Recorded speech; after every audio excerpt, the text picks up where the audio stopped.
നമസ്കാരം. തിരുവനന്തപുരം നാലാഞ്ചിറയിൽ ഒരു കൊലപാതകം ഉണ്ടാകുന്നു. അതിനുശേഷം, അതായത് ഭാര്യയെ കൊലപ്പെടുത്തിയ ശേഷം ഭർത്താവ് കാറിൽ രക്ഷപ്പെടുന്നു.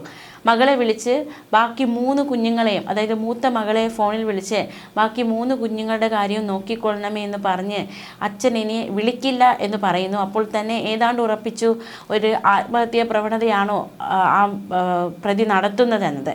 എന്തായാലും മണിക്കൂറുകൾക്കകം ഈ പ്രതിയെ മരിച്ച നിലയിൽ കണ്ടെത്തിയിരിക്കുകയാണ്. ഇതോടെ 4 കുട്ടികളാണ് അനാഥരായിരിക്കുന്നത്. ഭാര്യയെ കഴുത്തറുത്ത് കൊലപ്പെടുത്തിയ ശേഷം വീട് വിട്ടുപോയ ഭർത്താവ് സുരേഷ് ജീവനൊടുക്കുക കൂടി ചെയ്തതോടെ 4 കുട്ടികൾ അനാഥരായിരിക്കുകയാണ്. കൊല്ലപ്പെട്ട അമ്മ ഹസീനയുടെ മാതാവിനൊപ്പം നാലാഞ്ചിറയിലെ വാടക വീട്ടിലാണ് 4 കുട്ടികളും ഉള്ളത്. കുറച്ച് ദിവസമായി വീട്ടിലെ പ്രശ്നങ്ങൾ, അച്ഛനും അമ്മയും തമ്മിലുള്ള പ്രശ്നങ്ങൾ. അമ്മ വീട്ടിൽ നിന്ന് മാറി നിൽക്കുന്നു.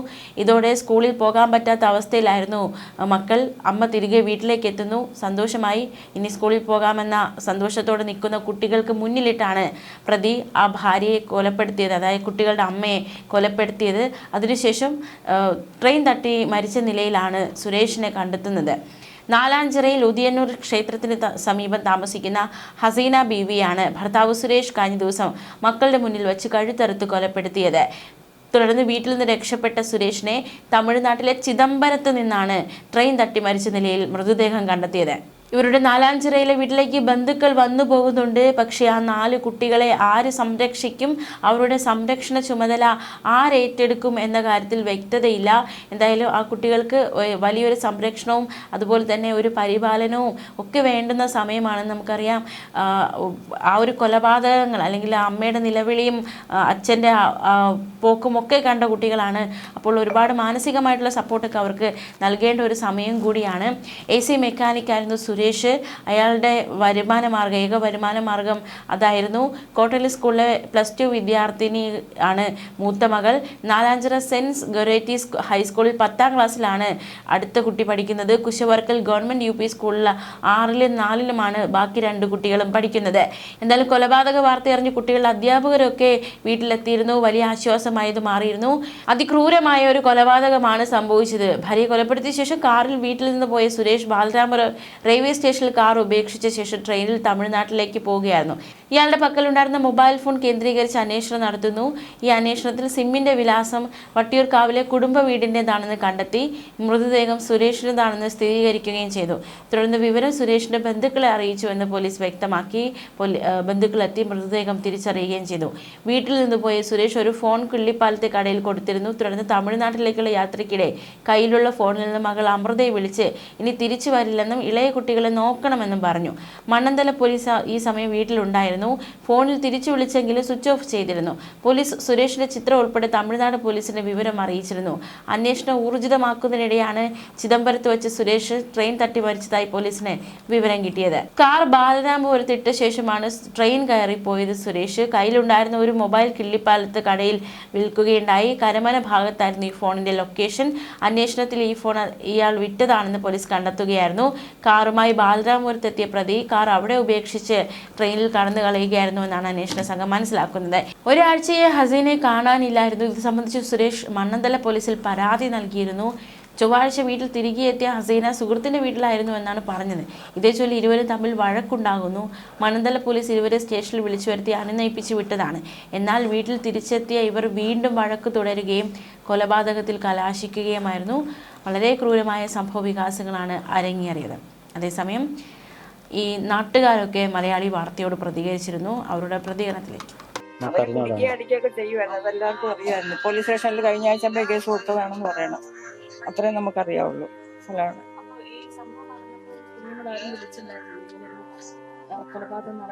അടിപിടി ഉണ്ടാകുമ്പോൾ ആരെങ്കിലും ബന്ധപ്പെടാൻ ശ്രമിച്ചിട്ടുണ്ടോ? ഞങ്ങളാരും വരൂല.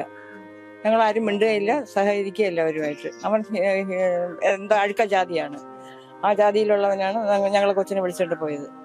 ഞങ്ങൾ അന്നോട്ട് ഞങ്ങൾ മിണ്ടൂല. പിന്നെ ഒരു മരണം വല്ലതും വന്നാൽ ഞങ്ങളായിട്ട് കയറ്റി കാണിക്കും. അത്രേ ഉള്ളൂ.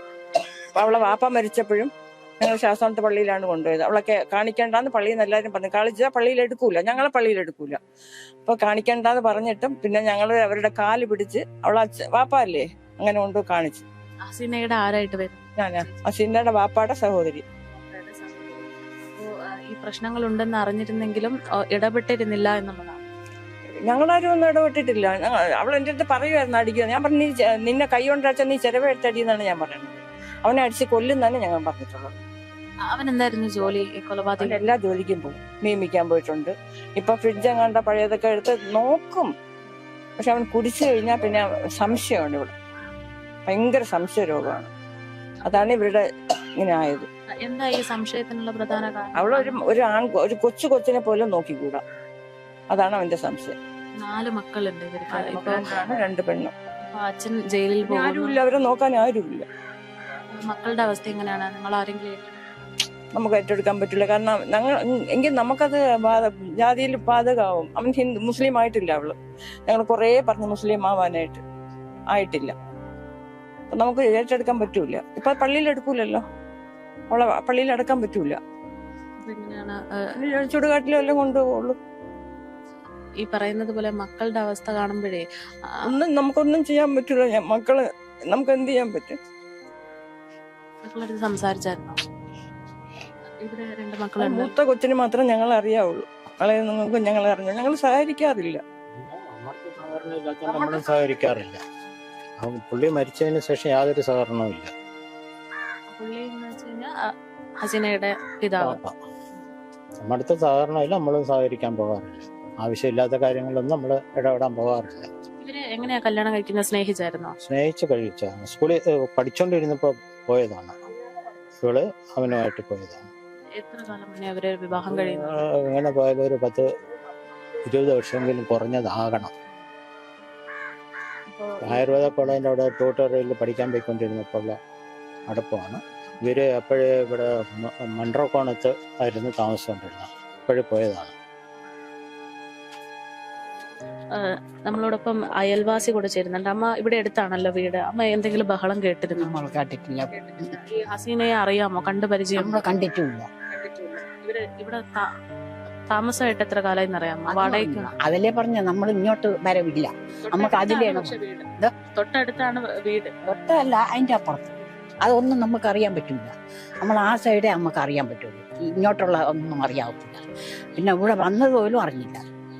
വേറെ ഈ മുമ്പ് എത്തിക്കാറത്താണെന്ന് വെച്ചാൽ അവരെ നമുക്കറിയാം. അതിനുശേഷം പിന്നെ ഞാൻ ഇങ്ങോട്ടൊന്നും വരില്ല. ഒരു ആവശ്യമില്ലല്ലോ, അവിടെ വരില്ല. അമ്മ എപ്പോഴാ ഈ വാർത്ത അറിയുന്നത്? ഞാൻ രാവിലെയാണ് അറിഞ്ഞത്. താഴെയുള്ളവർ പയ്യ ഇതിലൂടെ പറഞ്ഞുകൊണ്ട് പോയി. കുറേ പേര് പറഞ്ഞ് 2 മക്കളാണ്. ഇപ്പം വന്നപ്പോൾ 4 മക്കളാണ്. അങ്ങനെയാണ് നമ്മൾ ഇത് അറിഞ്ഞത്.